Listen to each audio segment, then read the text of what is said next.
Hey folks, this week is the top 8 on Season 6 of The Voice. 3 people are going home this week. We ain't even got a chance to get to know them yet. See, this is why the contestants generally don't do that well when the show is over, because they rush it along so fast. Last week we said goodbye to Tess Boyer and Bria Kelly, which was a relief at least to Kat Perkins. She won last week's Twitter save by a landslide. Don't you just hate that meter that they put up? It totally sucks the surprise out of it, because you know when it's 60% against 20% against 20%, you're not going to be able to make up that difference in like 2 minutes. Anyway, next season's new coaches popped in to say hello. Gwen Stefani took us back to a time when she was still relevant by singing Holla Back Girl, and Pharrell, of course, performed with his wacky hat, a Mickey Mouse shirt, and girls in pajamas. Well, I guess wackiness is going to return next season. Adam Levine is getting impatient and trying to bring the wackiness back now. Damn, baby, what you do to your hair? I sure hope that blonde hair is just a phase, because it don't look right on him. It makes him look old and kind of sad, and he should be careful too, because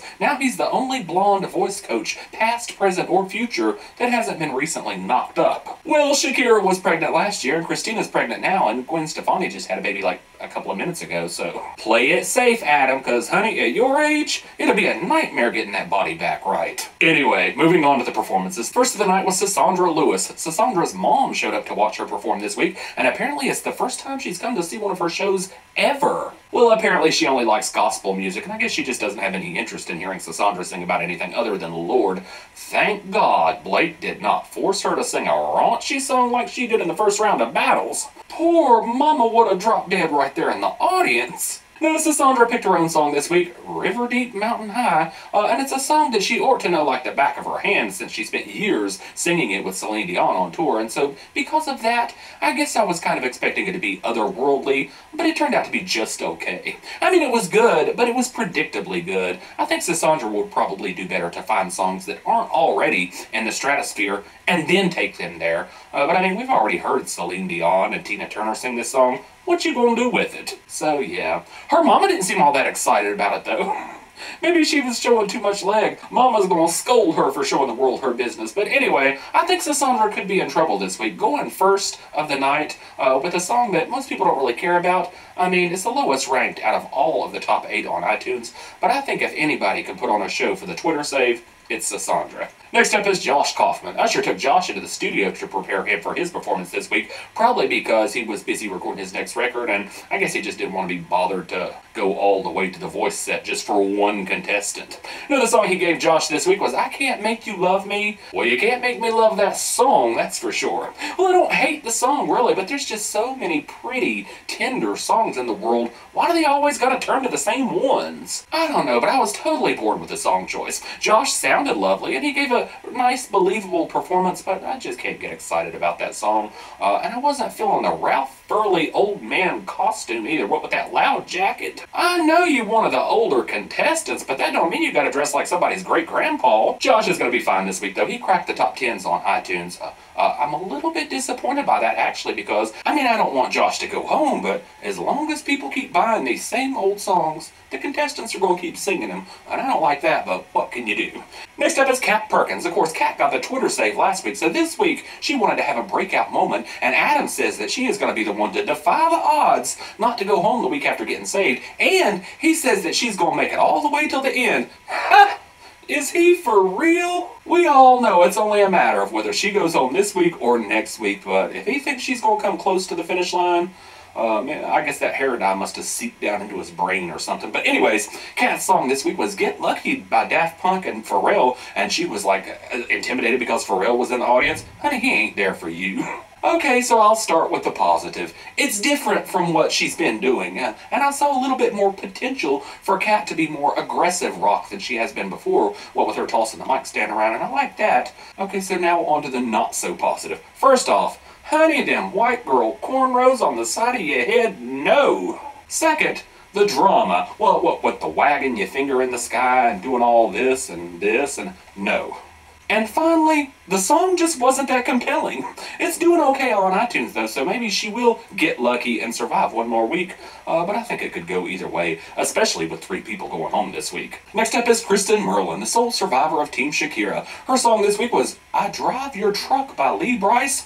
No, Shakira. Now, I said before, crossover songs only for Kristen. Now, I realize that this song has a deeper meaning than your typical Whiskey and Tractors country song, but it's still what I call a red state song. The Tea Party folks, they'll just eat this song up, but I don't know if they'll eat it from a lesbian. It's sad that things are still like that here in 2014, but as a gay living in the South, I can tell you, we got a ways to go. I think Blake and Jake have most of the redneck votes tied up, and they are not going to start deflecting to Team Shakira. They just aren't. That's not the only problem, though. Kristen didn't sound nearly as good as she's been sounding the last couple of weeks. I actually thought she sounded kind of a mess. And plus, this is a story song, but I couldn't hardly understand any of her words, so I lost the story, so I think she's in trouble this week. Plus, for the past couple of weeks, she's been doing really well on iTunes, but this week, not so much, so we'll see. Next up, it's Delvin Choice. Adam told Delvin that everybody already knows that he can sing, and now it's about strategy. Uh-oh, sorry, Delvin. Whenever Adam starts thinking strategy, you're as good as gone. Even though he has gotten lucky a couple of times over the years, I don't see it happening with Delvin, especially with the song that he picked. I believe I can fly? Well, I believe you can fly right on out of here with that wretched old song choice. He broke down in tears during rehearsal, and Adam was like, yep, it's the right song then.